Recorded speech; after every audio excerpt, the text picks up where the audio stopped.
Good afternoon. Yesterday we started with section 40.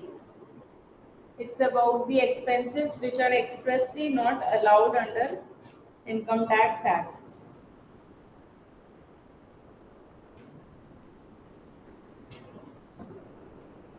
In that, the first expense which we studied was about interest royalty, which is paid to someone outside India. So if it is paid to non-resident or someone outside India, then what are the deductions? How the expenditure will not be allowed, and if you want the expenditure to be allowed under the Income Tax Act, then you have to do the payment before due date of filing return. And basically, for the companies for whom audit is required. So if statutory audit or tax audit is required for those companies, the due date of filing return generally is 30th September. If any extension is given, then it is extended, else it is 30th September. And for individuals or in persons who are not required to undertake audit under the Companies Act, then for those individuals and persons, the date of filing return is 31st July generally, and if there are some extensions, then the extended date becomes the due date of filing return. So if you want to take the reduction of expenditure under section 40, some of the expenses, then you have to pay those expenses before due date of filing return. Or else, if you do not pay the expenses before the due date of filing return, then if you are paying it after the due date, the expense will be allowed in the next year in which you are paying the amount. Suppose 2021 for that due date was 30th September 21. So if you are doing any expense in this financial year 2021, then to take the deduction, you have to pay it within 30th September 21. Then you will get the deduction of that expense. If you are not paying within, or suppose you paid on 10th October 21, then you will get in next financial year, that is 21-22. You will get, when you will file return for next financial year, that is 21-22, in that financial year you will get the deduction. In the same way, the second expense is also having the same provisions. This is related to any sum payable to a resident. See, it is paid to whom? Resident. First was non-resident or someone outside India. Second point is payable to resident on which TDS is applicable. So when you are paying the expense, what you have to do? You have to deduct TDS from that amount. So if this is the case, then 30% of any sum payable to a resident on which tax is deductible under source means 30% will be disallowed. Whatever you are paying, suppose 1 lakh rupees, so 30,000 will be disallowed under this act, under this section. But if you, when it will be disallowed, if you have not deducted this TDS, means suppose 1 lakh is the payment. So when you are paying 1 lakh rupees, 10% is the rate of TDS which you have to deduct. So the 10% is 10% of 1 lakh, 10,000 rupees. So you should pay, actually what you should pay 90,000 and 10,000 will be in the count of TDS. But suppose you are not paying this TDS and you have paid 1 lakh rupees to the party without deducting tax at source, then 30% of your payment, suppose 1 lakh you have paid without deducting TDS, then 30% means 30,000 will be disallowed under section 40. But it won't be disallowed if you have deducted the tax and after that you have paid the tax before the due date of filing return. So this is the condition when it is not allowed, when such tax has not been deducted or after deduction tax had not been paid before the due date of filing return. So if the tax is paid before the due date of filing return, this expense is allowed. Else 30% is disallowed under section 40B. And it is having the same provisions as the previous one, that if you have not paid in this year before due date and you are paying it after due date, then it will be allowed in the next financial year, not in this year's. In this year's return, you have to show this expense, that it is an expense which is not allowed. But in next year, when you will file return, at that time you can show that this expense will be allowed in this year.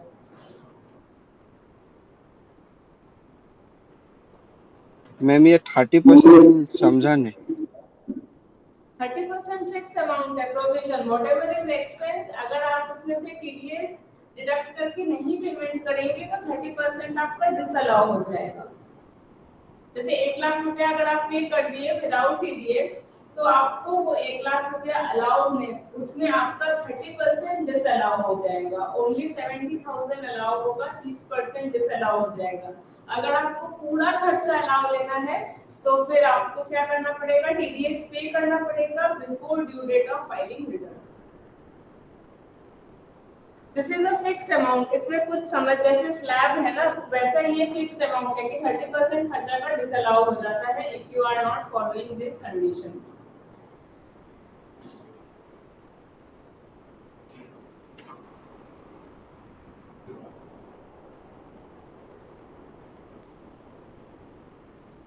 Now see, where such tax has been deducted in any subsequent period or after due date, जब आप ये tax पे करते रहे, तो ये जो disallowed portion था, सपोज 1 लाख का 30,000 डिसअलाउड जो था, will be allowed as deduction in following assessment year. Next assessment year में वो आपका अलाउ हो जाएगा, मतलब जब आप टैक्स पे करेंगे तब उस साल अलाउ हो जाएगा।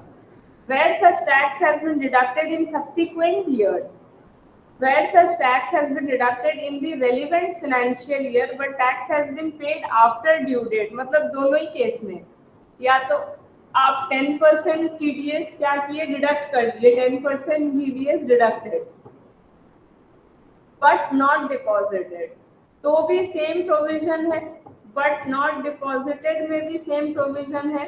नेक्स्ट ईयर आप जब डिडक्ट करेंगे, जब आप डिपॉजिट करेंगे तब अलाउ होगा। और एक हो सकता है टीडीएस नॉट डिडक्टेड, आप टीडीएस काटे ही नहीं। दो केस है, एक तो टीडीएस या तो आप डिडक्ट कर लिए, डिपॉजिट नहीं किए, दूसरा आप टीडीएस डिडक्ट ही नहीं किए। दोनों केस में नेक्स्ट ईयर जब आप टीडीएस डिडक्ट करेंगे तब आपको ये खर्चा अलाउ हो जाएगा, या फिर अगर आप जब अपना इस साल का काटा हुआ टीडीएस डिपॉजिट करेंगे तब that expense will be allowed. In this question there is an illustration, details in respect of interest expenditure। ये illustration date wise है, कब टीडीएस काटा और कब अलाउ हुआ, डिसअलाउ हुआ, ये पूरा इसमें illustration दिया हुआ है। If you go through this illustration आपका ये वाला provision clear हो जाएगा, 30% वाला, उसके पहले वाला भी जो है, दोनों provision will be cleared। Next, expenses consideration on which equalization levy is applicable. So what is, इसमें सबसे पहले you have to understand what is equalization levy. Equalization levy is a new concept which was introduced in Finance Act 2016. 2016 का जो Finance Act है उसके हिसाब से equalization levy आया था। Equalization levy क्या होता है? You don't have the total detail में आपका सिलेबस में नहीं इसमें दिया हुआ है, आपके सिलेबस में सिर्फ ये लिखा है कि जिसमें इक्वलाइजेशन लेवी एप्लीकेबल है वो डिसअलाउ होता है, only this much is written. But for knowledge हम आपको थोड़ा सा बता देते हैं what is equalisation levy. Equalisation levy is a tax, it is a form of direct tax but it is not coming under the income tax act। Income tax act के अंदर equalisation levy नहीं आता। Equalisation levy जो finance act 2016, मतलब कोई भी budget, जब budget आता है at that point of time उसमें से अगर आपको कोई स्पेशल एक्ट लगाना है तो आप लगा सकते हैं। तो उसी का हिसाब से फाइनेंस एक्ट 2016 में जब 2016 का बजट आया, उस बजट से ये लेवी आया। It is a type of direct tax which is known as equalisation levy. इसमें क्या है, any service which is provided on digital platform, service क्या चीज का, advertisement service which is provided on digital platform, उस पे अपने एक टैक्स लगाते हैं। टैक्स कितना, 6%। 6% टैक्स आपको लगाना है जब आप कोई भी डिजिटल प्लेटफॉर्म पे एडवर्टाइजमेंट कर रहे हैं। तो यू हैव टू पे 6% टू गवर्नमेंट ऑफ इंडिया। और ये कब पेमेंट करना है, जब आपका जो एडवर्टाइजमेंट कॉस्ट है 1 लाख से ज्यादा है। सपोज एक एग्जांपल है Facebook. Facebook is a digital platform, okay. और सपोज XYZ लिमिटेड एक कंपनी है। ये XYZ लिमिटेड फेसबुक के थ्रू अपना एडवर्टाइजमेंट करता है, ओके। फेसबुक के थ्रू अपना एडवर्टाइजमेंट करता है XYZ लिमिटेड। तो जब ये XYZ लिमिटेड फेसबुक के थ्रू अपना एडवर्टाइजमेंट करता है, suppose XYZ limited pays 1,01,000 rupees to Facebook. ये एडवर्टाइजमेंट करने का चार्ज है, फेसबुक एडवर्टाइज करेगा, उसका 1,01,000 रुपया XYZ लिमिटेड से लेता है। तो तब ये 6% का टैक्स फेसबुक को गवर्नमेंट ऑफ इंडिया को देना है। नाउ इसमें एक और बात है, because Facebook is what, it is a foreign company, उसका कोई परमानेंट एस्टैब्लिशमेंट इंडिया में नहीं है। अगर उसका परमानेंट एस्टैब्लिशमेंट इंडिया में होता, वो रेसिडेंट बन जाता, तो वो नॉर्मल इनकम टैक्स एक्ट में रेसिडेंट पे व्हाटएवर रेसिडेंट इज अर्निंग उस पे टैक्स देना पड़ता है।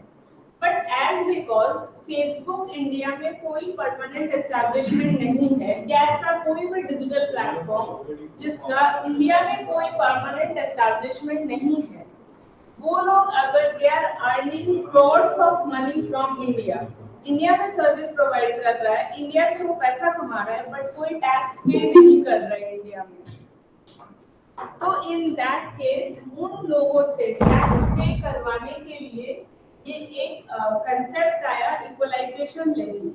नाउ व्हाट इज हैपनिंग, अब ये फेसबुक तो बाहर बैठे यूएस में, अब अपने कैनॉट गो टू फेसबुक का सीईओ एंड से कि तुमको 6% टैक्स देना है जो भी तुम अर्न कर रहे हो इंडिया से।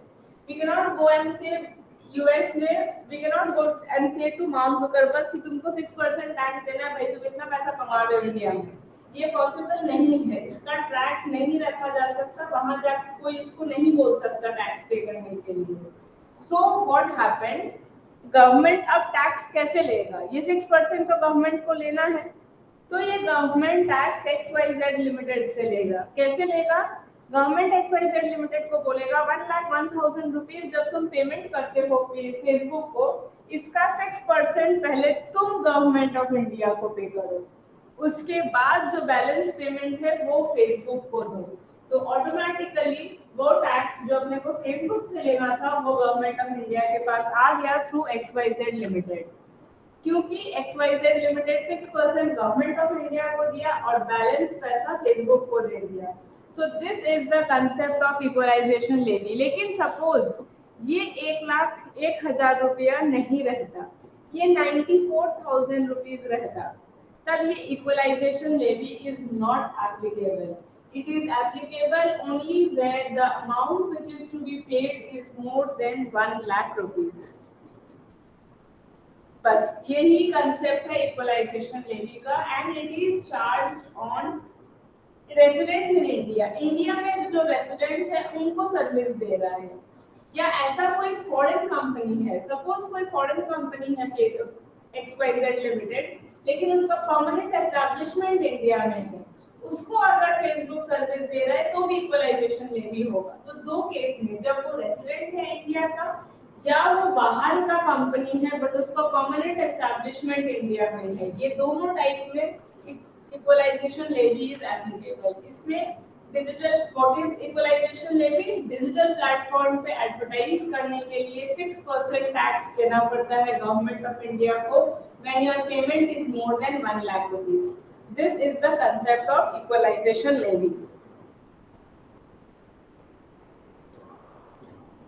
एंड इट वाज, ये जो लॉजिक है equalisation levy, this is the first time introduced in the world and India is the first country to introduce equalization levy। और कोई भी कंट्री में ये टैक्स नहीं है, but it is the first thing proposed जो world का क्या बोलते हैं, कोई भी कॉन्फ्रेंस या जो उन लोग का टैक्स रिलेटेड या इकोनॉमिक्स या ग्लोबलाइजेशन रिलेटेड जो सेशंस होता है उसमें सबसे पहला प्रोपोज्ड यही है कि इक्वलाइजेशन लेवी आना चाहिए। But still India is the only country which has come with this equalisation levy. अभी और कोई भी कंट्री ये अप्लाई नहीं किया है, though it is the first thing which is proposed. For other countries ये अभी भी प्रोपोज्ड है, but in India it is applicable, equalisation levy is applicable. Now यहाँ पे अब कोई भी consideration on which equalisation levy is applicable, मतलब कंसिडरेशन क्या भाई 1 लाख हो गया या उससे ज्यादा या उससे कम, that consideration is being discussed over here. कोई भी कंसिडरेशन अगर पेड और payable to a non resident for a specified service, specified service मतलब advertisement on digital platform on which equalization levy is deductible and such levy has not been deducted, या तो आप वो tax काटे नहीं हैं या you have deducted but not paid before due date of filing return, तब आपका ये अमाउंट डिसअलाउ हो जाएगा। if you have not deducted tax or if you have deducted tax but you have not paid within due date of filing return, इसका मतलब आपको allow करवाने के लिए कंसिडरेशन ऑफ इक्वलाइजेशन लेवी के लिए जो आप पे कर रहे हैं वो कंसिडरेशन आपका इनकम टैक्स में अलाउ कब होगा, जब आप उस पे रिक्वायर्ड टैक्स डिडक्ट किए हैं and you have paid it within due date of filing return. So ये टैक्स पॉइंट में सेम है जैसे पहला दो था, ये भी सेम है। Equalisation levy has been deducted in any subsequent year, अगर बाद में किसी साल आप इसका डिडक्शन करते हैं एंड पेमेंट करते हैं तो इन दैट असेसमेंट ईयर ये अलाउ होगा, but not in this assessment year. Income tax paid by SSC is not deductible, income tax allowable खर्चा नहीं है, मतलब आप इनकम टैक्स जो पेमेंट करते हैं गवर्नमेंट को वो अब is not allowed under income tax. नहीं तो क्या होगा, आपको टैक्स पेमेंट करेंगे गवर्नमेंट को और उतना का डिडक्शन ले लेंगे, so this benefit can not be given, so income tax is not allowed. Wealth tax is not allowed. See, what was wealth tax? अब wealth tax नहीं है, wealth tax is abolished in India. Wealth tax, but यहाँ पे provision अभी भी wealth tax का डाला हुआ है। सपोज कभी अगर अप्लाई हो जाए या इन सम फॉर्म कोई गवर्नमेंट कोई वेल्थ पे टैक्स लगा दे, उसके लिए अभी भी वेल्थ टैक्स है यहाँ पे, but actually wealth tax India से अबॉलिश हो चुका है, it is no more in India. Wealth tax में क्या था, वेल्थ टैक्स में था कि 30 लाख से ज्यादा अगर आपके पास वेल्थ है, वैल्यूएशन ऑफ योर वेल्थ, उसमें गोल्ड सिल्वर सब आता था, गोल्ड सिल्वर का टोटल वैल्यूएशन अगर 30 लाख से ज्यादा है तो आपको 1% टैक्स देना पड़ता था ऑन जो भी वैल्यूएशन है। सपोज 40 लाख है तो आपको 1% टैक्स देना पड़ता था एज वेल्थ टैक्स। अब wealth tax is not there in India. तो ये wealth tax. Next is royalty, license fees etcetera payable by state government undertaking. अगर कोई स्टेट गवर्नमेंट अंडरटेकिंग को रॉयल्टी लाइसेंस फी पे करना है, any amount paid by way of royalty, license fee, service fee, privilege fee, कोई भी type का फी which is levied exclusively or which is appropriated directly or indirectly from a state government undertaking, state government undertaking को पे करना है कोई भी type का फीस, आप रॉयल्टी, लाइसेंस फीस एक्सेट्रा, तो वो अलाउ नहीं होता। This expense is not allowed. अब स्टेट गवर्नमेंट अंडरटेकिंग क्या होता है? Any corporation which is established by state government, जैसे central government undertaking PSUs, public sector units, जो सेंट्रल गवर्नमेंट में 50% से ज्यादा शेयर अगर किसी कंपनी में है तो वो सेंट्रल गवर्नमेंट अंडरटेकिंग हो गया। वैसे ही स्टेट गवर्नमेंट कंपनीज जो होता है जिसमें स्टेट गवर्नमेंट का स्टेक है more than 50%। A company in which more than 50% of paid-up share capital is held by state government.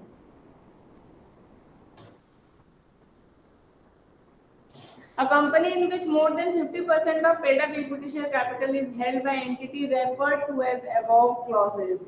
मतलब दो चार स्टेट गवर्नमेंट कंपनीज मिलके अगर किसी एक कंपनी में 50% हेल्प करता है तो वो भी इनडायरेक्टली स्टेट गवर्नमेंट अंडरटेकिंग हो गया, क्योंकि स्टेट गवर्नमेंट अंडरटेकिंग ही मिलके किसी एक कंपनी का 50% है, तो these were state government undertaking. तब जब वो उसका 50% होल्ड करता है तो वो भी स्टेट गवर्नमेंट अंडरटेकिंग हो जाता है।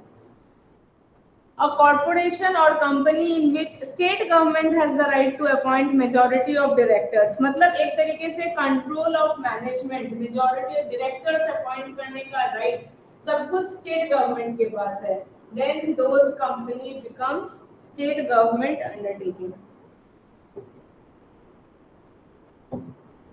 Next expense is any payment which is chargeable under the head salaries if it is payable outside India. अगर आप कोई सैलरी पे कर रहे हैं इंडिया के बाहर किसी को या फिर to a non resident and if tax has not been paid in India thereon, या तो आप बिना टीडीएस काट के पेमेंट कर दिए, अगर टीडीएस काट के पेमेंट किए तो खर्चा अलाउ होगा, और अगर टीडीएस काट के पेमेंट नहीं किए तो वो खर्चा अलाउ नहीं होगा। These are all these expenses जो भी यहाँ पे है, ये expenses को disallowed एक ही मोटिव से किया जा रहा है, to track the genuinity of the transaction, कि नहीं तो क्या होता अगर ये सब को अलाउ कर देता तो हर कंपनी या बिजनेस ऑर्गेनाइजेशन या कोई भी एसएससी बाहर का पेमेंट करता और वो लोग ऐसे ही अपना खर्चा को बढ़ा के इनकम से अलाउ करवा लेता and they have to pay tax on less amount. So to cut that practice and to keep in track the transactions, ये सब एक्सपेंसेस को डिसअलाउ किया है, और इसीलिए हमेशा यहाँ लिखा जाता है अगर आप टैक्स काट के डिपॉजिट कर दिए हैं तो अलाउ हो जाएगा, बिकॉज इसका जो मोटिव था टैक्स लेने का जो मोटिव है या ट्रांजैक्शन का जेन्युइनिटी देखने का जो मोटिव है, because when you are deducting TDS आपको सामने वाले का पैन चाहिए तो यू नो दैट ये ट्रांजैक्शन जेन्युइन ट्रांजैक्शन है, सो इसीलिए जब टीडीएस काट के डिपॉजिट कर देते हैं तो वो खर्चा अलाउ हो जाता है, नहीं तो वो खर्चा डिसअलाउ हो जाता है, so that wrong advantage is not taken of these expenses. Any tax on non monetary perquisite, suppose your employer has given you some non monetary perquisite, car दिया आपको या कोई भी ऐसा perquisite दिया which is not in cash terms, उस पे अगर कोई टैक्स पेमेंट करता है एम्प्लॉयर गवर्नमेंट को, मतलब employer is paying tax on behalf of employee, तो ये जो टैक्स पे करता है employer it is not allowed under section 40 and under the provision of income tax, ये इनकम टैक्स भी इसको अलाउ नहीं करता। तो दीज आर द सेक्शंस जो इसमें छोटा छोटा एक्सपेंसेस जो अलाउ नहीं था।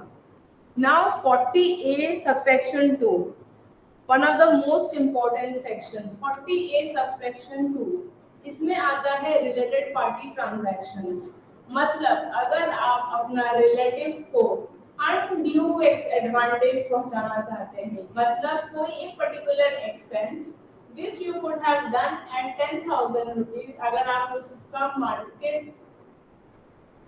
मार्केट से अगर आपको लोन लेते या वो सामान अगर आप मार्केट से खरीदते तो आपको 10,000 रुपीज में मिल जाता, but you have went to your relative and you have purchased that item for 15,000, तो वो अलाउ नहीं होगा, because this 5,000 which you are paying extra, you are paying to give an advantage to the relative, तो ये जो undue advantage के लिए जो खर्चा आप करते हैं, that is not allowed under income tax.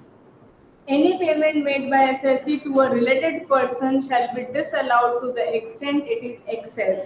मतलब आपका मार्केट में 10,000 में मिल रहा था, आप 15,000 से अपना रिलेटिव से लेके आए हैं, तो ओनली 10,000 विल बी अलाउड. जो 5,000 एक्सेस पेमेंट करके you have given an unreasonable payment or for undue benefit to your relative, so this 5,000 will be disallowed.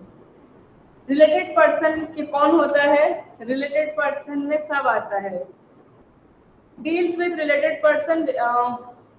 Relative means spouse, brother, sister और एनी लीनियर असेंडेंट और descendant. सब आ गया इसमें. Spouse, brother, sister आ गया. Linear ascendant मतलब mother, father, grandmother, grandfather. Linear ascendant जितना भी, और लीनियर डिसेंडेंट मतलब सन, ग्रैंडसन, ग्रेट ग्रैंडसन, सब आ गया. तो father, mother, husband, wife, brother, sister, everyone is covered under this relative. Now you have to know ये रिलेटेड पर्सन. आपको ये पता होना चाहिए कि कौन सा केस में कौन रिलेटेड पर्सन है. इंडिविजुअल में रिलेटिव कौन है? A person in whose business, a profession, individual has substantial interest. Substantial interest मतलब क्या होता है? See, there are two concepts. एक होता है holding subsidiary और एक होता है substantial interest. Holding subsidiary मतलब एक होता है जिसका पूरा कंट्रोल है. जैसे public sector organization, public sector unit सब क्या होता है? गवर्नमेंट का, सेंट्रल गवर्नमेंट और स्टेट गवर्नमेंट, कोई भी गवर्नमेंट का अगर 50% से ज्यादा होल्डिंग है किसी कंपनी में, दैट मींस उसका he is the subsidiary company, he is the holding company. उसका मेजॉरिटी स्टेक है, मतलब हर डिसीजन लेने का राइट उसके पास है. 50% से ज्यादा होल्डिंग, सो वो उसका सब्सिडियरी हो गया, होली ओन्ड सब्सिडियरी कंपनी. मतलब he is the owner of that company. एक हिसाब से he is the owner because 50% से ज्यादा शेयर होल्डिंग अगर उसी के पास है तो he becomes the owner of that company. उसके पास सारा powers है for that company. And when you are having 20% holding in any company, अगर किसी कंपनी में आपका 20% होल्डिंग है, then it is said that you have substantial interest in that company. Substantial interest होने के लिए 20% होना पड़ेगा. सो दिस इज एनी पर्सन जिसका बिजनेस या प्रोफेशन में सब्सटैंशियल इंटरेस्ट है, उसको अपने रिलेटिव मानते हैं. जो नॉर्मल रिलेटिव का डेफिनेशन था कि spouse, brother, sister, linear ascendant, linear descendant, ये लोग को छोड़ के रिलेटिव में अगर आपके बिजनेस में किसी का 20% से ज्यादा होल्डिंग है, वो भी आपका रिलेटेड पार्टी हो गया. कंपनी के केस में डायरेक्टर ऑफ द कंपनी और any relative of the director related party हो जाएगा. A person in whose business the company और डायरेक्टर हैज सब्सटैंशियल इंटरेस्ट. किसी और का कंपनी है, person in whose business the company और एनी ऑफ इट्स डायरेक्टर का सब्सटैंशियल इंटरेस्ट है, वो उसका रिलेटेड पार्टी हो गया. कोई भी कंपनी अगर किसी कंपनी में सब्सटैंशियल इंटरेस्ट है, कंपनी का कंपनी में सब्सटैंशियल इंटरेस्ट कैसे होगा?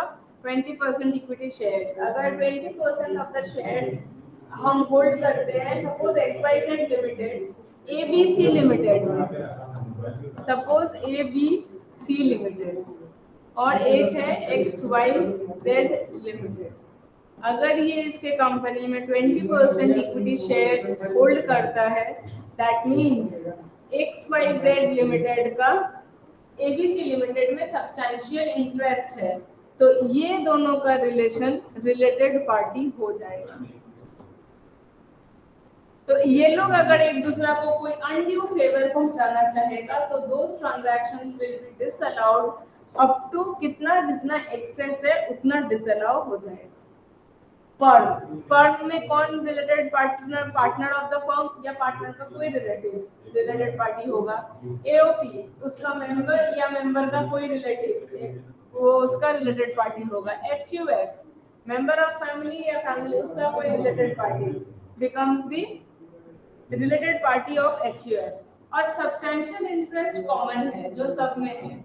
तो आपको ये पढ़ने से ही याद हो जाएगा कि कौन किसका रिलेटेड पार्टी हो सकता है। फर्म अगर है तो पार्टनर उसका रिलेटिव, एओपी है तो उसका फर्म मेंबर या उसका रिलेटिव, एचयूएफ है फैमिली मेंबर या उसका relative, everyone becomes related person with that. ये ट्रांजैक्शन ये क्यों लाया गया ये कंसेप्ट कि रिलेटेड पार्टी के साथ एक्सेस ट्रांजैक्शन डिसअलाउ होगा, बिकॉज नहीं तो सब अपना रिलेटेड पार्टी से ही बिजनेस ट्रांजैक्शंस करता और नॉर्मल बाहर कहीं ट्रांजैक्शन करता ही नहीं, अपना रिलेटिव को ज्यादा पैसा दे के डिसअलाउ कराता। वो खर्चा क्यों? क्योंकि बाहर आपको कम में मिल रहा है तो 10,000 रुपये अलाउ होता, आप अपना रिलेटेड पार्टी को देगा 15,000 रुपये देगा, 15,000 रुपये डिसअलाउ होगा, तो your profit will fall and you have to pay less tax. तो इसीलिए ये to cut this practice again tax ताकि मैनिपुलेट ना हो, तो ये कंसेप्ट लाया गया 5,000 आपका डिसअलाउ हो जाएगा। तो it doesn't matter to you कि आप रिलेटेड पार्टी से ले रहे हैं या बाहर से ले रहे हैं।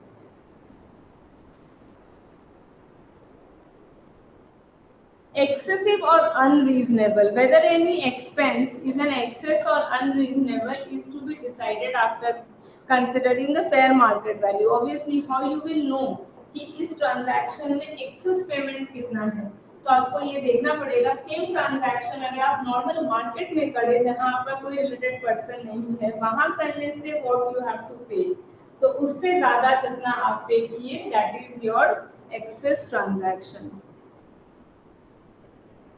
This was 40A2, related party 40A subsection 2. Next is 40A subsection 3 and 3A. This is also very important section, 40A subsection 3. 40A2, 40A3 ये सब important है. Section 40 itself is an important section. अच्छा 40A3 में क्या लिखा हुआ है? 40A3 में लिखा हुआ है इस सेक्शन में जो भी लिखा हुआ है उसका क्रक्स इज वन लाइन। एक दिन में एक आदमी को 10,000 से ज्यादा पेमेंट कैश में नहीं कर सकते। This is the whole story of 40A3। 40A3 में जो लिखा हुआ है उसका यही मतलब, उसका एक ही मतलब है। Suppose person A B limited एक दिन में 10,000 से ज्यादा कैश पेमेंट नहीं कर सकता एक साथ। Now what is the meaning of this? Suppose A B limited को एक बिल के अगेंस्ट 5,000 रुपीज पे करता है, सेकेंड नंबर बिल के अगेंस्ट 7,000 रुपीज पे करता है, मतलब एबी लिमिटेड को कितना पेमेंट किया टोटल? 12,000 रुपीज। 5 + 7 12,000 रुपीज। वो खर्चा अलाउ होगा या नहीं?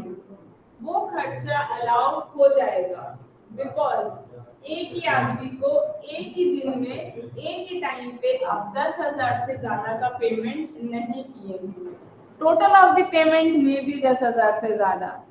एक बिल में आप 5,000 रुपया पेमेंट किया है, दूसरा नंबर बिल में आप 7,000 रुपया पेमेंट किया है, तीसरा नंबर रुपया बिल में आप 10,000 रुपया पेमेंट किया है। ये सब खर्चा अलाउ होगा बिकॉज ये अलग अलग टाइम में पेमेंट हुआ है इन कैश। बैंक में पेमेंट होता तो सब कुछ अलाउ होता है, बैंक ट्रांजैक्शन का तो कोई वो नहीं है, बट कैश पेमेंट को रेस्ट्रिक्ट कर दिया गया है बिकॉज जितना भी करप्शन का केसेस होता है वो कैश पेमेंट से ही होता है। बैंक पेमेंट अगर हो रहा है तो those are all white transactions. White transaction में तो कोई दिक्कत नहीं है, आप बैंक से जितना अमाउंट अपना जो खर्चा करना है करिए, बट टू ये जो ब्लैक मनी का कंसेप्ट है this comes with your cash money.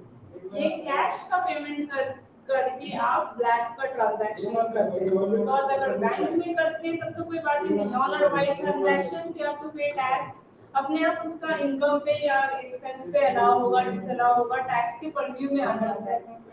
But cash payment आप किसको कहाँ कितना कैश लेके आए, देयर इज नो रिकॉर्ड, इसीलिए कैश ट्रांजैक्शंस पे रेस्ट्रिक्शन है।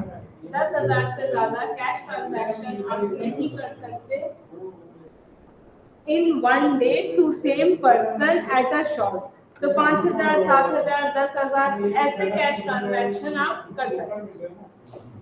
एंड ये हुआ नॉर्मल बिजनेस के लिए। एंड फॉर रोड करियर्स मतलब रोड ट्रांसपोर्ट जो है हेवी व्हीकल्स वाला बिजनेस, उस बिजनेस में ये 10,000 का लिमिट इज 35,000। मतलब उस बिजनेस में अगर आप हैं तो कैश ट्रांजैक्शन 35,000 से ज्यादा नहीं कर सकते। मैम नाउ सी, यस, ये जो 10,000 तो एक बार में नहीं दे सकते।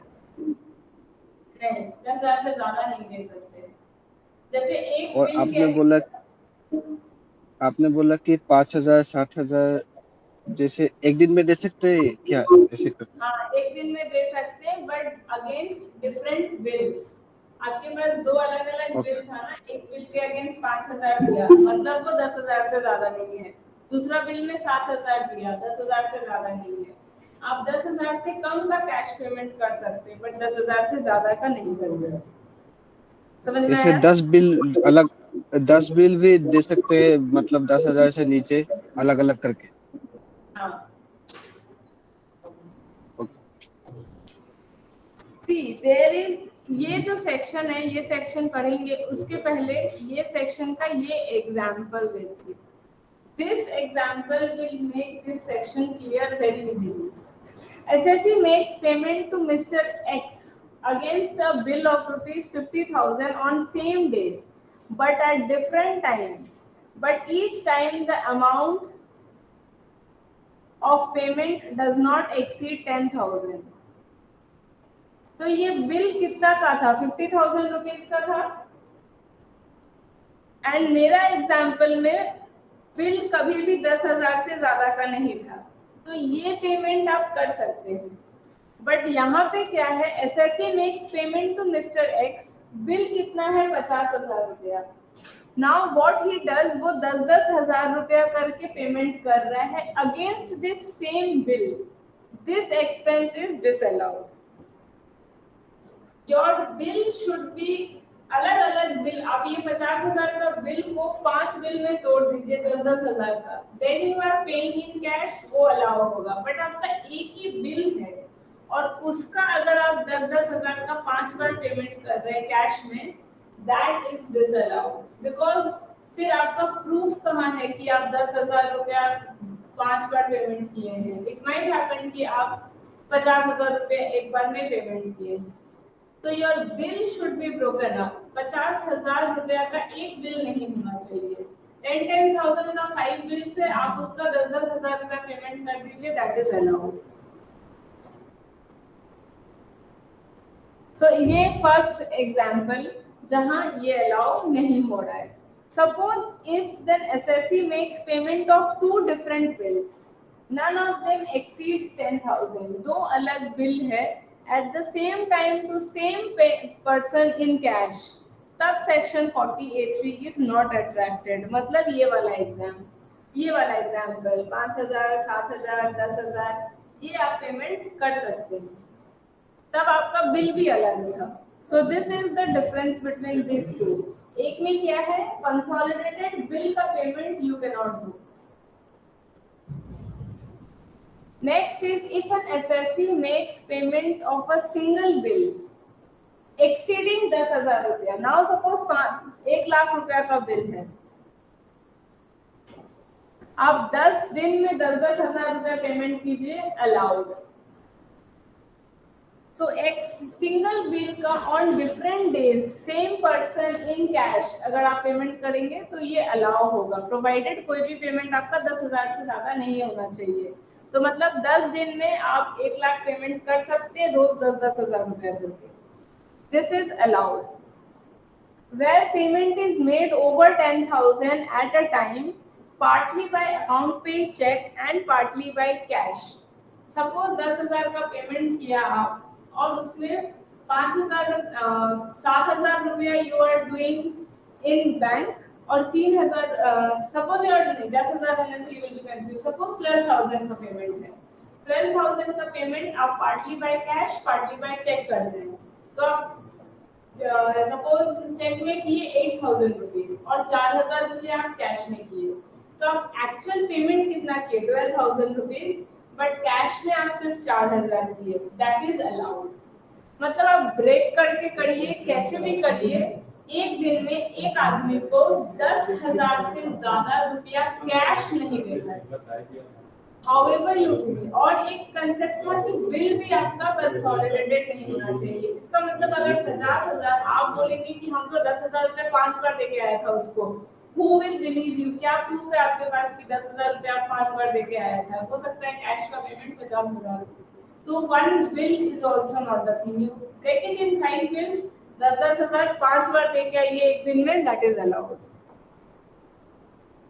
If an expenditure is already disallowed under any provisions of this act, obviously अगर disallowed है, already कोई खर्चा disallow हो गया है इस एक्ट में, तो ये वाला प्रोविजन कहाँ से लगाएंगे? Only once you can disallow. Then disallowed, वो वाला खर्चा अगर disallow हो गया तो this section का बात ही नहीं आता, ये section allow नहीं होगा। इसका example, suppose X purchased goods from his brother at 14,000 from his brother, related party transaction, और ऊपर से मार्केट वैल्यू कितना था? 8,000 रुपया, और वो कितना पेमेंट किया है? 14,000 पेड इन कैश। नाउ इसमें कितना सारा वायलेशन है? पहला वायलेशन 48(2) का रिलेटेड पार्टी ट्रांजैक्शन है, तो आप वहां पे एक वायलेशन 8,000 का सामान 14,000 में खरीद के लाए हैं, वो भी इन कैश। 48(3) का भी वायलेशन है, कैसे? आप 10,000 से ज्यादा पेमेंट किए हैं कैश में, तो दो सेक्शन में डिसअलाउ होता है। पहला सेक्शन है 48(2) रिलेटेड पार्टी ट्रांजैक्शन, और दूसरा 10,000 से ज्यादा, इसीलिए 48(3). नाउ व्हाट हैपेंस, 48(2) में आपका कितना रुपया डिसअलाउ होगा? 8,000 रुपया मार्केट वैल्यू था, you are paying 14,000, means 6,000 is disallowed under section 48(2). Now see, 6,000 आपका ऑलरेडी 48(2) में डिसअलाउ हो गया है, ये ऑलरेडी डिसअलाउ हो गया है, तो अब आपके पास कितना बचा? 48(3) में आपके पास सिर्फ 8,000 रुपया बचा। नाउ ये टोटल 14,000 पेमेंट किया था कैश में, लेकिन ये ऑलरेडी 48(2) में डिसअलाउ हो गया है, तो हमारे पास 48(3) में डिसअलाउ करने के लिए कुछ बचा ही नहीं, क्योंकि 48(3) में सिर्फ 8,000 बचा है, और 8,000 इज लेस देन 10,000। इसका मतलब 48(3) में डिसअलाउ करने के लिए कुछ नहीं बचा, तो 48(3) is not attracted in this case.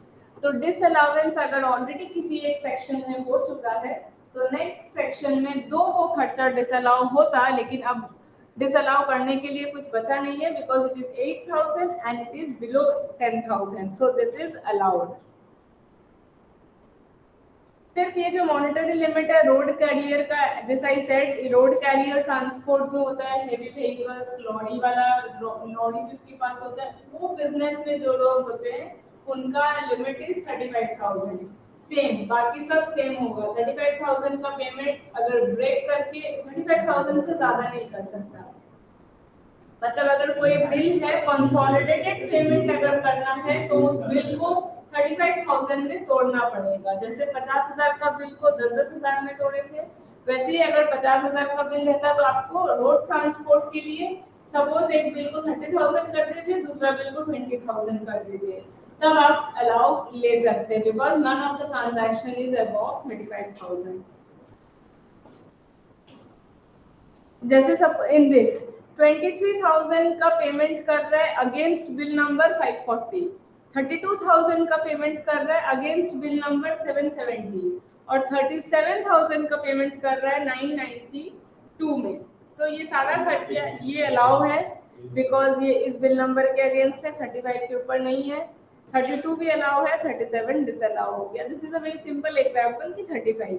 तो you have to keep in mind, अगर ये 48(3) में क्वेश्चन आता है, तो आपको पहले देखना पड़ेगा वो नॉर्मल बिजनेस का है या रोड कैरियर बिजनेस का है। रोड कैरियर बिजनेस का है तो you have to keep in mind 39,000, अगर नॉर्मल बिजनेस है तो 10,000।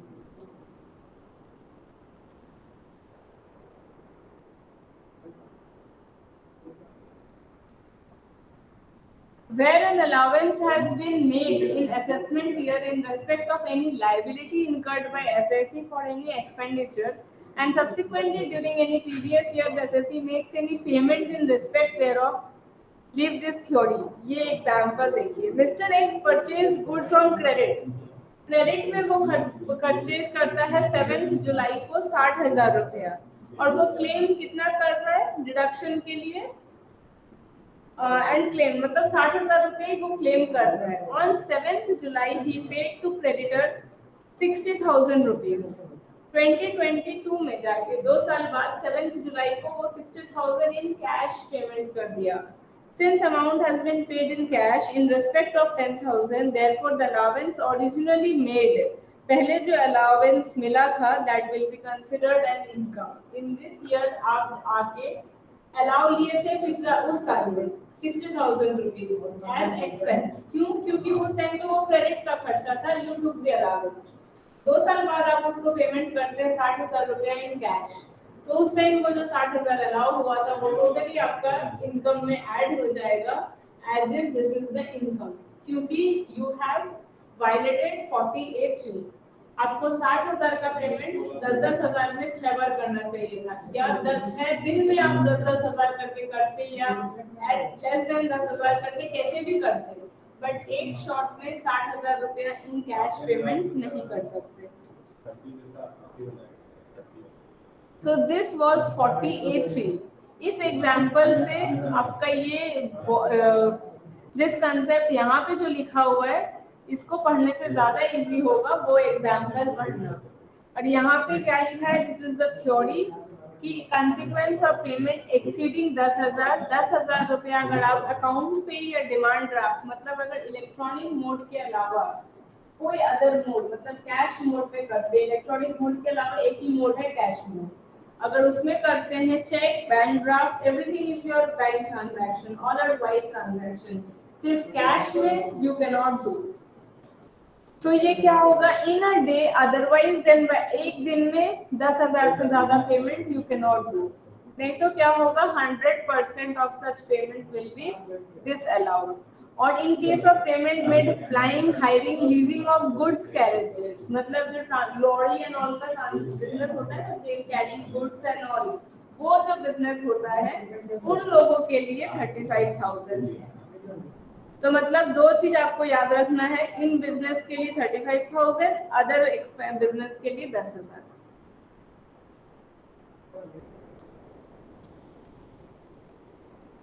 और लास्ट वाला जो 60,000 वाला एग्जांपल था वही बात यहाँ लिखा हुआ है, allowance has been made in assessment year in respect of liability incurred. ये अलाउ हो चुका था ड्यू टू लायबिलिटी, लेकिन subsequently during any previous year assessee makes the payment in violation of this provision, मतलब 48 को वो वायलेट करता है तो वो जितना भी अलाउ हुआ था वो वापस एड बैक हो जाएगा एज योर इनकम। ओके, इस रूल का कुछ एक्सेप्शंस है।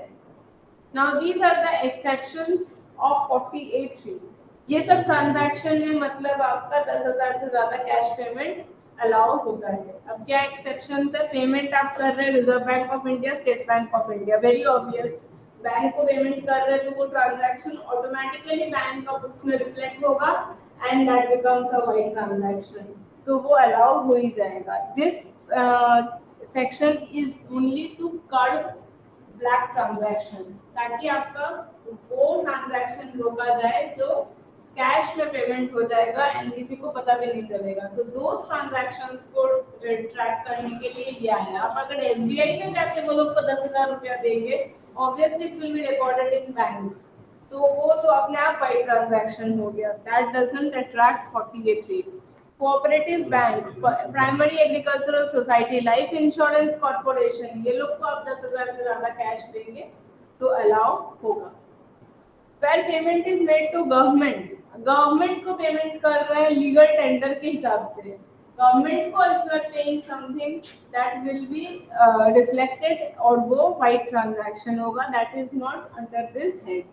Where a payment is made any letter of credit, mail और टेलीग्राफिक ट्रांसफर, बुक एडजस्टमेंट मतलब नॉर्मल एडजस्टमेंट जो तो बुक एंट्री पास करता है which is not your actual, जैसे डेप्रिसिएशन आपका ऐसा ट्रांजैक्शन है which is an adjustment entry, उसमें एक्चुअली कैश किसी के पास ज्यादा नहीं है तो वो खर्चा अगर आप 50,000 रुपये डेप्रिसिएशन दिखा के रखें, no one will ask you ये 50,000 रुपये आप किससे पे किए, इलेक्ट्रॉनिक मेथड या cash method, because this is not possible. Depreciation का खर्चा कोई एक्चुअल खर्चा नहीं होता, that is just a book adjustment या it's a book entry which is passed, तो वो खर्चा 10,000 से ज्यादा अलाउ होता है।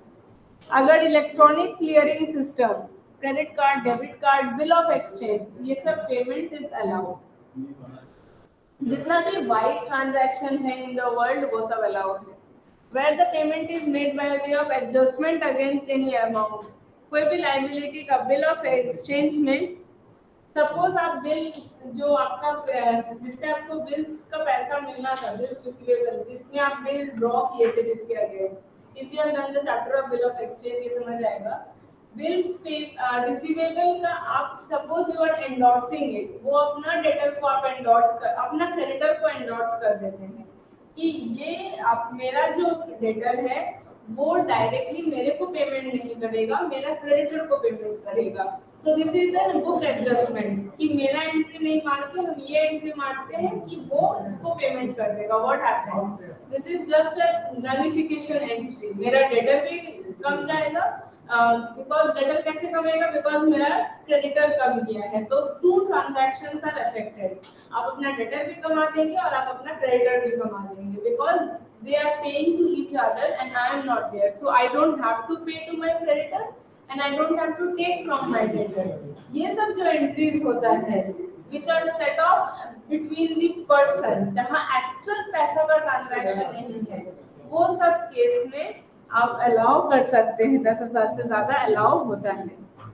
Now where the payment is made in the purchase of agricultural and forest produce, ये सब पेमेंट जो होता है agricultural, forest produce, animal husbandry, fish products और हॉर्टिकल्चर या एपीकल्चर, ये सब का कल्टीवेटर्स को या someone who is into the business of this animal husbandry, उन लोगों को 10,000 से ज्यादा पेमेंट अलाउ होता है।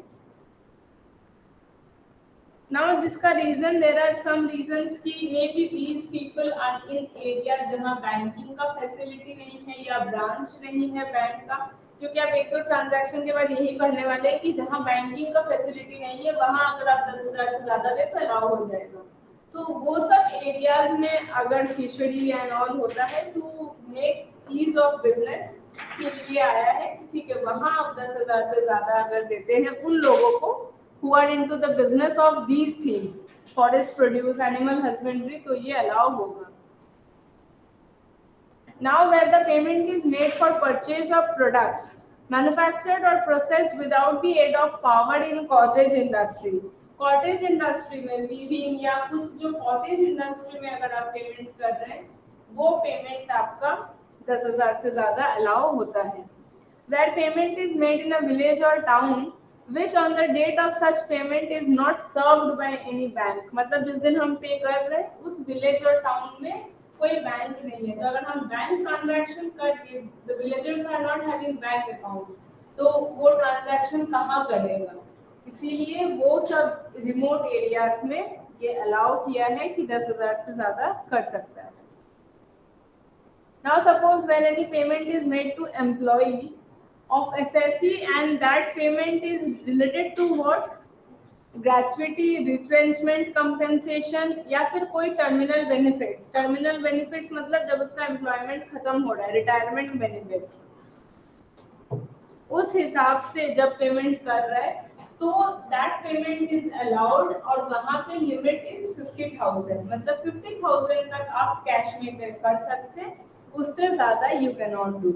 So these are the exceptions जो only in these cases ऐसा होगा। Where the payment is made by SSC by way of salary to his employee after deducting income tax, आप TDS काट के अपना सैलरी को पेमेंट, अपना एम्प्लॉय को पेमेंट कर रहे हैं, तो that is allowed only when this employee is posted for a continuous period of 15 days or more in a place other than his normal place of duty और वहाँ पे उसका बैंक अकाउंट नहीं है। सपोज आप ऐसा कोई जगह में एक अपना एम्प्लॉय को पोस्ट कर रखे जहाँ उसका बैंक जिसमें उसका अकाउंट है वो बैंक नहीं है या वो अकाउंट ही नहीं है उसका बैंक का, Now how he will withdraw money if he requires? 15 दिन से ज्यादा एक इंसान अगर कहीं पोस्टेड है तो उसको अगर आप बैंक पेमेंट कर देंगे, how he will take out the money which he acquires, or if he is in ship में वो कहीं ट्रैवल कर रहा है, how he will take out the money which is required. तो इस केसेस में कैश पेमेंट अलाउ किया है above 10,000.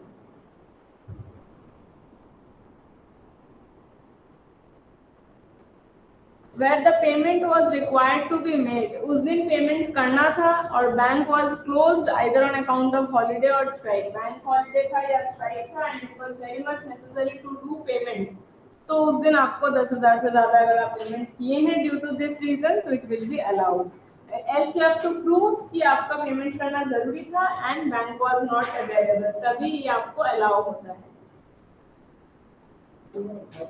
और एक है, सपोज आपको किसी एजेंट को पे करना है फॉर सम गुड्स, उसका ओनर नहीं है, एजेंट है, एजेंट को पे करना है तो आप उसको 10,000 से ज्यादा का ट्रांजैक्शन पे कर सकते हैं.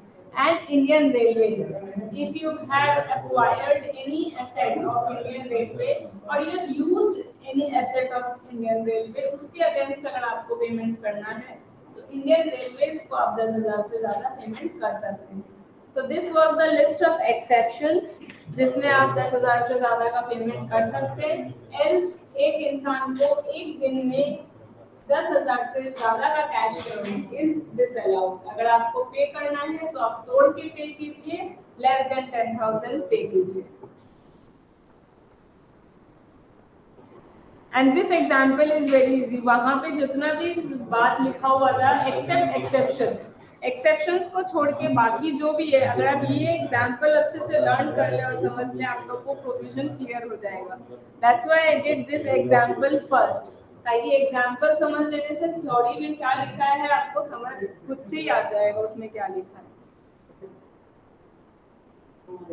Next is provision for gratuity 40A subsection 7. 40A subsection 7 में gratuity is not allowed. Provision of gratuity is not allowed. हम लोग कल पढ़ा था provision of bad debts is not allowed. Only banking industry को allow होता है. तो provision of gratuity भी allow नहीं होता. लेकिन provision of gratuity allow कब होता है? जब आपका वो recognized fund है. If it is a recognized fund, तभी आपको allow होगा. See, no reduction shall be allowed. But exceptions, any provision for the purpose of payment by contribution towards approved gratuity fund.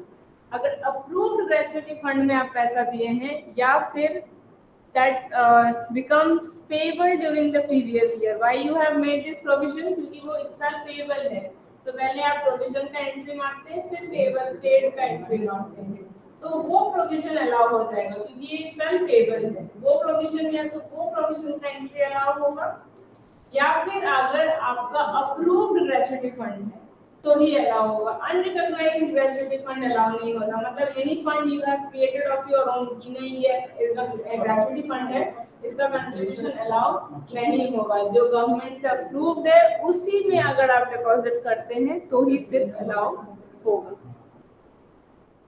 Certain contributions not deductible. Now, which contributions paid by SSC as employer towards setting up of fund, trust, company? ऐसा कुछ भी आज SSC को कोई भी business house को आज मन किया कि हम एक फंड बनाएंगे और उस फंड में पैसा डिपॉजिट करेंगे, तो ऐसे कोई भी फंड बना के पैसा डिपॉजिट करने से अलाउ नहीं होता. जो टर्म्स एंड कंडीशंस इतना देर हम लोग पढ़े, जिस रिलेटेड फंड में डालने से अलाउ होता है सिर्फ वही डिडक्शन मिलेगा. अपने मन में तो ऐसे तो फिर पूरा ही खर्चा सब अलाउ करा लेगा. कोई कोई फंड बना के डिपॉजिट करता रहेगा उसमें और अपना पूरा एक्सपेंस इनकम से सारा expense will be allowed. This way कोई भी हाइपोथेटिकल फंड में पैसा जमा करने से अलाउ नहीं होगा under income tax. Now with this your section 40 is finished. 40 में क्या था? लिस्ट ऑफ एक्सपेंस जो अलाउ नहीं होता. और इसमें सब दिस सेक्शन इज इम्पोर्टेंट और सबसे इम्पोर्टेंट इसमें वो रिलेटेड पार्टी ट्रांजैक्शंस और आपका 10,000 वाला section. those two are very important. Now the next section is 43B. 43B is a section जहाँ खर्चा अलाउ होता है ऑन पेमेंट बेसिस, मतलब अगर आप पे करेंगे तभी अलाउ होगा. If you have not paid it will not be allowed. Now इसमें क्या है see, on payment basis payment करना है और due date of filing return, furnishing return का ड्यू डेट से पहले पेमेंट करना है, तब ये सब खर्चा आपका अलाउ हो जाएगा under section 43B. Any sum payable by way of tax, duty, cess, fees, कोई भी टैक्स, कोई भी सेस, कोई भी फी अगर आप ड्यू डेट के पहले पेमेंट कर देते हैं तो आपका ये अलाउ हो जाएगा. ना हम लोग पढ़े थे इनकम टैक्स एक्ट अलाउ नहीं होता, तो आप अगर ड्यू डेट के पहले यू हैव कैलकुलेटेड कि हाँ मेरा इस साल में इतना इनकम टैक्स आता है, हम ड्यू डेट के पहले इनकम टैक्स पेमेंट कर देते हैं, तो वो फिर भी अलाउ नहीं होगा. जिसके लिए स्पेसिफिकली बोल दिया गया है कि वो अलाउ नहीं होगा, मतलब वो अलाउ नहीं होगा. 43B में वो टैक्स सेस का बात कर रहे हैं व्हिच इज अलाउड. अगर कुछ अलाउएबल टैक्स और सेस है वो अगर ड्यू डेट के पहले आप क्या बोलते हैं उसको पेमेंट कर देते हैं तो अलाउ होगा. एनी सम पेएबल बोनस और कमीशन, एम्प्लॉइज को अगर बोनस और कमीशन पे कर रहा है तो वो अलाउ होगा if you are paying it before the due date of filing return. Return file करने के पहले आप पेमेंट नहीं किए बोनस कमीशन का तो वो बोनस कमीशन भी अलाउ नहीं होगा. Any sum payable as interest, आप कोई लोन लिया था, लोन बोरोइंग्स किससे लिया था, LIC, कोई भी public financial institution, state financial corporation या स्टेट इंडस्ट्रियल इन्वेस्टमेंट कॉर्पोरेशन, ऐसा कोई लॉन्ग टर्म जो बोरोइंग्स लॉन्ग टर्म लोन्स देता है उन लोग से आप अगर लोन लिए हैं तो उसका इंटरेस्ट अलाउ होगा if you are paying it before furnishing return of income. Any sum payable by assessee on any loan और बोरोइंग फ्रॉम डिपॉजिट. अब देखिए यहाँ पे दो टर्म है, एक है deposit taking non banking financial company, ये वन टर्म है. एक deposit taking non banking financial company और दूसरा क्या है, systematically important non deposit taking banking financial company. So this is one name, deposit taking non banking financial company और systematically important non deposit taking non banking financial company. हाँ, इसका क्या मतलब है, अगर क्या मतलब है, ये दोनों टाइप का लोन लिए हैं, इन दोनों टाइप ऑफ कंपनी से लोन लिए तो उसका इंटरेस्ट अलाउ है if you are paying before due date. अब systematically important non deposit taking banking non banking financial company, this is one term. What is the meaning of this, मतलब non banking financial company, non banking होना चाहिए, bank तो सभी loan देता है but some ऐसा भी कंपनीज है जो लोन देता है but those are not bank, तो नॉन बैंकिंग होगा पहले, तो means non banking financial company, ठीक है, वो पहला तो नॉन बैंकिंग होगा. दूसरा विच इज नॉट एक्सेप्टिंग और holding public deposits and having total assets, उसका क्या काम है, वो पब्लिक डिपॉजिट्स नहीं लेता. मतलब जैसे बैंक में जाके आप सेविंग्स अकाउंट करेंट अकाउंट खुलाते हैं अपना FD, you are going and doing public deposits, लेकिन वो ऐसा नॉन बैंकिंग फाइनेंशियल कंपनी है जो पब्लिक डिपॉजिट्स नहीं लेता. और उसका लास्ट ऑडिटेड बैलेंस शीट अगर आप देखें तो एसेट्स 500 करोड़ से ज्यादा है, तभी उन फाइनेंशियल कंपनीज को हम लोग बोलेंगे systemically important non deposit taking. ये systemically important non deposit taking क्योंकि ये बैंकिंग कोई से भी पब्लिक डिपॉजिट्स नहीं लेता, नॉन बैंकिंग फाइनेंशियल कंपनी, और ये नॉन बैंकिंग फाइनेंशियल कंपनी है. Now you understand from the name only, non deposit मतलब किसी से डिपॉजिट नहीं लेता, पब्लिक डिपॉजिट्स नहीं लेता. नॉन बैंकिंग फाइनेंशियल कंपनी, ये इसमें लिखा हुआ है कि नॉन बैंकिंग फाइनेंशियल कंपनी होना चाहिए और उसका total assets not less than 500 crore. Latest audited balance sheet के हिसाब से इस कंपनी का एसेट 500 करोड़ से ज्यादा होगा, तभी अपने इसको ये कंपनी बोलेंगे systematically important non deposit taking non banking financial company.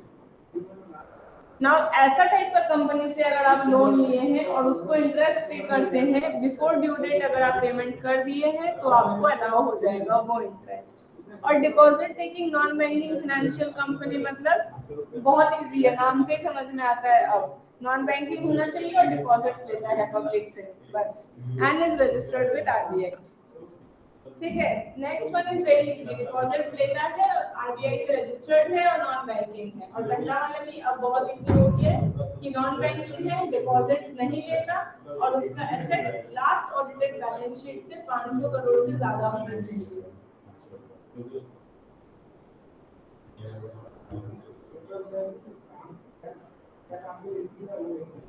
Ma'am example देंगे क्या दोनों का एक एक, सिस्टर कौन कौन सा होगा? ये एग्जांपल तो हमको गूगल करना पड़ेगा कि ऐसा कंपनीज कौन सा होता है। हाँ वही सोच रहा हूँ मैं कि ऐसे तो होता ही भी। हाँ, ये example I also have to Google because ऐसा कंपनीज मेरे को अभी ध्यान नहीं है। आई विल गिव आपको गूगल करके हम एग्जांपल दे देंगे।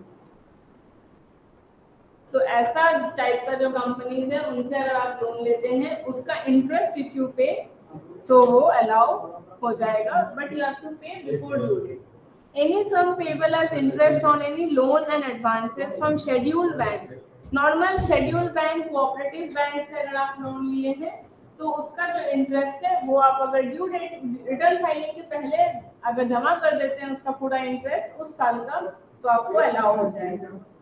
लीव एनकैशमेंट, लीव एनकैशमेंट का पैसा था, लीव एनकैशमेंट हम बनाया था सैलरी में, उसमें क्या था, लीव का जो बचा हुआ लीव है उसके अगेंस्ट जो अगर आप उस लीव को एनकैश करवाते हैं उसके अगेंस्ट उसका पैसा देते हैं तो वो अलाउ हो जाएगा under as business expense, but वो पैसा आपको पेमेंट करना है before due date of filing return.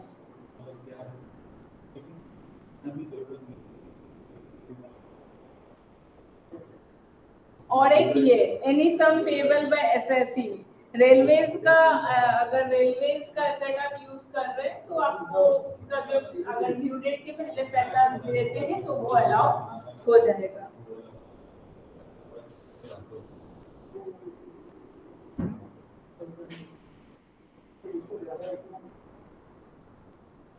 Okay, if payment is not made before due date, अब इसमें एक चीज है, अगर आप ड्यू डेट के पहले पेमेंट नहीं करेंगे तो 43B में अलाउ नहीं होगा, क्योंकि ये सारा खर्चा पेमेंट बेसिस में है। अगर आप पेमेंट नहीं करेंगे तो अलाउ नहीं होगा। अगर आप बाद में पेमेंट किए, सपोज 30 सितंबर के बाद, ड्यू डेट 30 सितंबर था और उसके बाद पेमेंट किए, तो वो कब अलाउ होगा, नेक्स्ट फाइनेंशियल ईयर में, उस साल अलाउ हो जाएगा, इस साल और अब अलाउ नहीं होगा।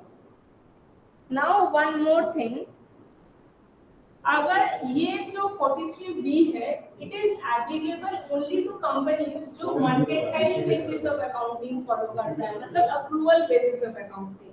अक्रूवल बेसिस ऑफ अकाउंटिंग के लिए ये है, suppose cash basis of accounting follow करता है कोई,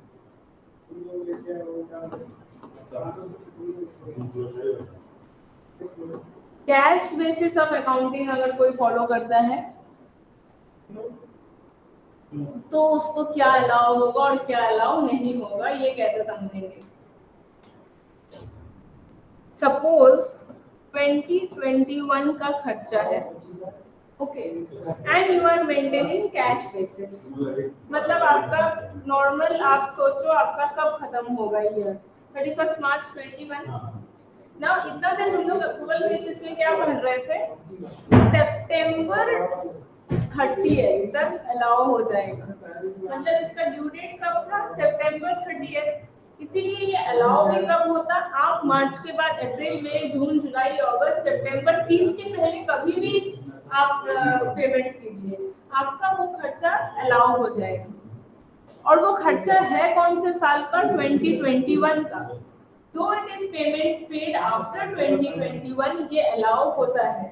ये कब होता है, नाउ डोंट गेट कंफ्यूज, ये कब होता है, कैश अप्रूवल बेसिस में होता है। ये कंसेप्ट आपका अप्रूवल बेसिस में है।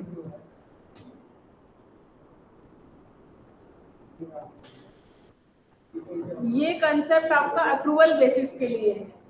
कैश बेसिस में क्या होगा, 2021 का खर्चा जब 31 मार्च 21 खत्म होगा ना, तभी आपको पेमेंट कर देना है। मार्च तक पेमेंट कर देना है, तब आप जब सितंबर 30 को रिटर्न फाइल करेंगे तो ये अलाउ होगा। बट पेमेंट आपको मार्च 31 मार्च 21 तक कर देना है। अगर आप अप्रैल में, जून, जुलाई, अगस्त में करेंगे तो ये 2021 में और अलाउ नहीं होगा। ये इसको लेने के लिए आपको 21-22 तक वेट करना पड़ेगा। जब 21-22 का 31 मार्च 22 आएगा, उसके बाद जब आप रिटर्न फाइल करेंगे उस साल का, तब अलाउ होगा। बिकॉज कैश बेसिस है। कैश बेसिस में क्या होता है, जब आप पे करते हैं तब यू आर रिकॉर्डिंग इट, और जब आप रिसीव करते हैं तब यू आर रिकॉर्डिंग इट। लेकिन अप्रूवल बेसिस में क्या होता है, ड्यू बेसिस। अगर आपका पेमेंट ड्यू हो जाता है तो ही वो अलाउ होता है। इसीलिए अप्रूवल बेसिस का अकाउंटिंग में 2021 के बाद आपको 6 महीना है पेमेंट करने के लिए, मार्च से लेकर सितंबर तक। लेकिन कैश बेसिस ऑफ अकाउंटिंग में आपके पास ये जो 6 महीना है वो नहीं है, बिकॉज यू हैव टू पे इट विद इन 31 मार्च 21।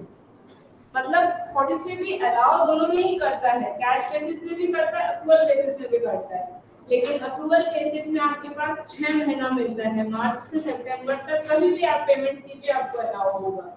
लेकिन कैश बेसिस में आपको अलाउ नहीं होगा, आपको वो 6 महीना नहीं मिलेगा। आपको अलाउ होगा लेकिन आपको 31 मार्च तक पेमेंट करना पड़ेगा, तभी अलाउ होगा। अगर उसके बाद पेमेंट करेंगे, इट विल बी डीम्ड कि ये नेक्स्ट ईयर पेमेंट किया गया था, इसीलिए उसका नेक्स्ट रिटर्न जब आप फाइल करेंगे तब अलाउ होगा, not in this years return आपको अलाउ नहीं होगा।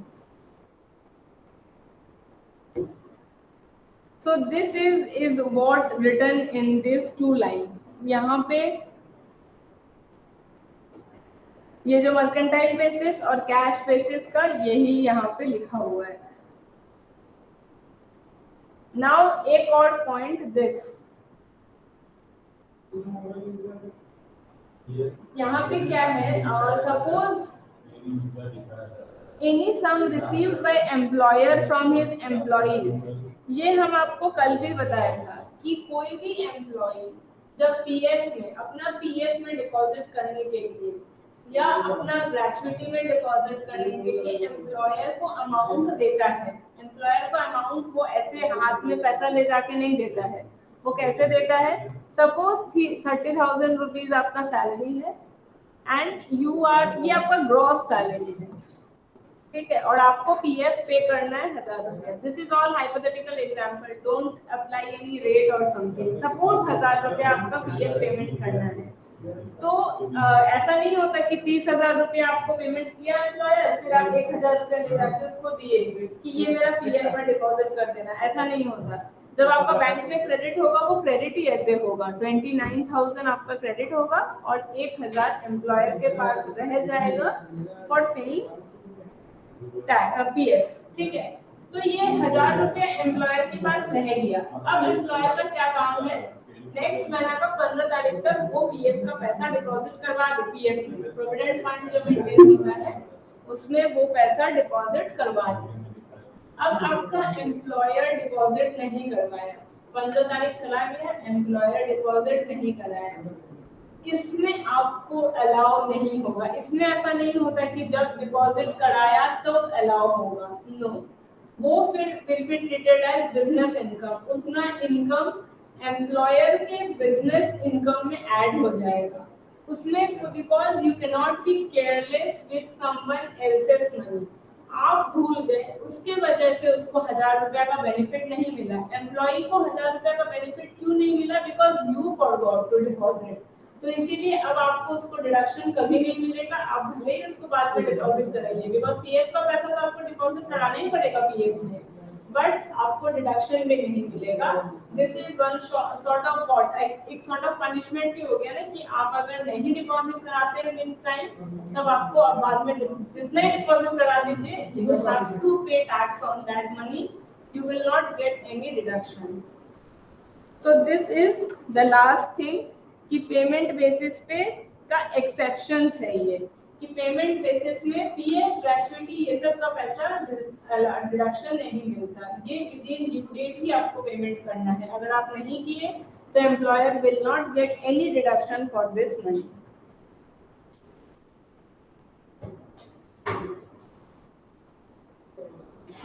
Next is section 41। ये जो आपका सेक्शन है नेक्स्ट, मतलब ये जो टॉपिक है सेक्शन 41 का, ये बहुत सारे जगह पे कवर होते हुए आया है। कैसे? See now deemed profit chargeable to tax, following receipts are chargeable to tax as business income even if the business does not exist. उस साल अगर बिजनेस नहीं भी है तो भी ये खर्चा आपका, अगर आप रिकवरी होता है तो deemed to be business income. कल ही अपने एक एग्जांपल पढ़े थे रिकवरी ऑफ बैड डेट्स।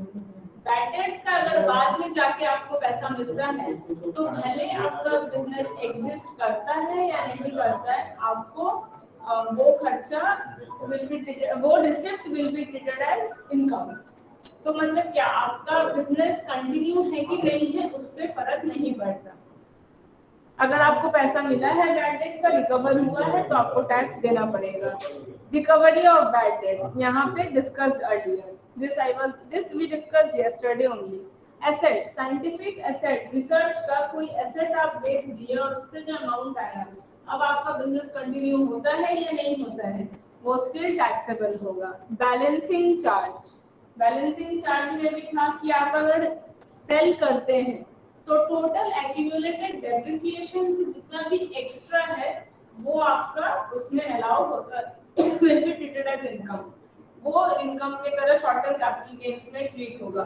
बाकी आपका बैलेंसिंग चार्ज जो है that should be equal to your accumulated depreciation. कोई भी डिडक्शन ये अपने नीचे पढ़ेंगे, this was not covered earlier. और एक ये विथड्रॉवल फ्रॉम स्पेशल रिजर्व, ये कल पढ़ा था 36 में, सेक्शन 36 में था। कोई भी स्पेशल रिजर्व में आप पैसा डालते हैं फॉर सम पर्पस, अगर आप उसको विथड्रॉ करते हैं तो वो आपका बिजनेस इनकम ट्रीट होगा।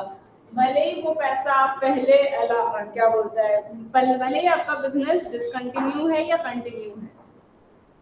रिकवरी आफ्टर डिसकंटिन्यूएशन, सपोज कोई बिजनेस प्रोफेशन का कोई पैसा आपको मिल रहा है आफ्टर डिसकंटिन्यूएंस, तो ये तो यहाँ पे बोल ही दिया है कि रिकवरी अगर हो रहा है आफ्टर डिसकंटिन्यूएंस तो वो amount will be taxable.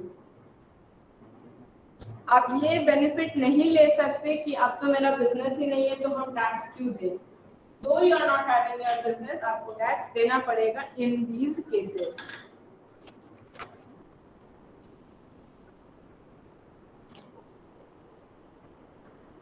Okay, recovery against any deduction, मतलब where an allowance or deduction is allowed in assessment year in respect to loss, expenditure or trading liability incurred। कोई भी deduction अगर allow हुआ था वो अगर आपको बाद में मिलता है तो वो taxable हो जाएगा। The provision hold goods whether business or is in existence or not। ये provision will hold good, मतलब ये provision तभी भी applicable है अगर आपका business continue नहीं भी है तो भी applicable है। तो इसका फर्स्ट कंडीशन क्या होना चाहिए? फर्स्ट कंडीशन कि आपको वो खर्चा पहले अलाउ होना चाहिए। अगर आपका वो खर्चा पहले अलाउ होगा तभी जब आप रिकवर करेंगे तो आपको वो टैक्सेबल होगा as business income. Scientific research में भी पूरा खर्चा आपका कैपिटल एक्सपेंडिचर का 100% अलाउ होता था, फिर अगर आप एसेट बेच दिए तो उसका जो इनकम आएगा वो टैक्सेबल होता है। तो वन कंडीशन इज जो खर्चा था वो अलाउ होना पड़ेगा। सपोज ऐसा कोई खर्चा जो पहले भी अलाउ ही नहीं हुआ कभी, तो उसके अगेंस्ट अगर आप कुछ रिसीव करते हैं तो आपको टैक्स नहीं देना पड़ेगा, वो बिजनेस इनकम ट्रीट नहीं होगा। But if something was allowed तो उसका टैक्स आपको देना पड़ेगा। And recovery after discontinuance, business profession discontinue कर दिए तो condition is if it is discontinued due to death और रिटायरमेंट। भाई अब डिसकंटिन्यू ड्यू टू डेथ और रिटायरमेंट, ये अलग है और ये ऊपर वाला अलग है। रिकवरी अगेंस्ट एनी डिडक्शन, पहला वाला में डेथ या रिटायरमेंट की वजह से डिसकंटिन्यू होना नहीं था। एनी अदर केस अगर डिसकंटिन्यू हो गया तो वो सब आपका बिजनेस इनकम्प्लीट होगा। बट सपोज कोई बिजनेस डेथ या रिटायरमेंट की वजह से भी बंद हो गया तो उसमें भी अगर आप कुछ रिसीव करते हैं बाद में तो वो टैक्सेबल होगा। This excuse can not be taken कि जिसका बिजनेस था उसका तो डेथ हो गया तो अब टैक्स कैसे होगा, ये नहीं हो सकता। जो कैरी ऑन कर रहा है या जो whoever is taxable, tax has to be paid on that business should be calculated और उस पर टैक्स पे करना पड़ेगा। So with this we finish ये जितना भी अलाउ डिसअलाउ वाला पोर्शन था पीजीडीपी में ये कंप्लीट हो गया। नाउ कुछ आपका स्टैट्यूटरी रिक्वायरमेंट्स है, जैसे कौन सा बिजनेस को टैक्स ऑडिट करवाना पड़ता है, कौन सा business books of accounts maintain करता है, फर्म पार्टनरशिप फर्म अगर है तो उसका कैसे ट्रीटमेंट होता है, only that portion is left और आपका अलाउ डिसअलाउ वाला चीज हो गया है। और एक वो बिजनेस ऑफ हायरिंग, वो बिजनेस में कैसे टैक्सेबल होता है, प्रिजम्पटिव बेसिस में टैक्सेशन कैसे होता है। अब दो चार पांच छह टॉपिक है only on taxation basis, only this is left, क्या अलाउ होगा क्या डिसअलाउ होगा वो पोर्शन खत्म हो गया। सो मोस्ट प्रोबेबली कल तक आई विल ट्राई कि ये बिजनेस प्रोफेशन खत्म हो जाए, कल तक बिजनेस प्रोफेशन खत्म हो ही जाएगा। Okay, thank you. Thank you ma'am.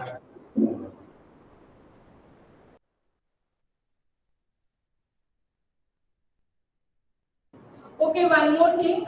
Your next class will be from 5:30 and it will be of accounts.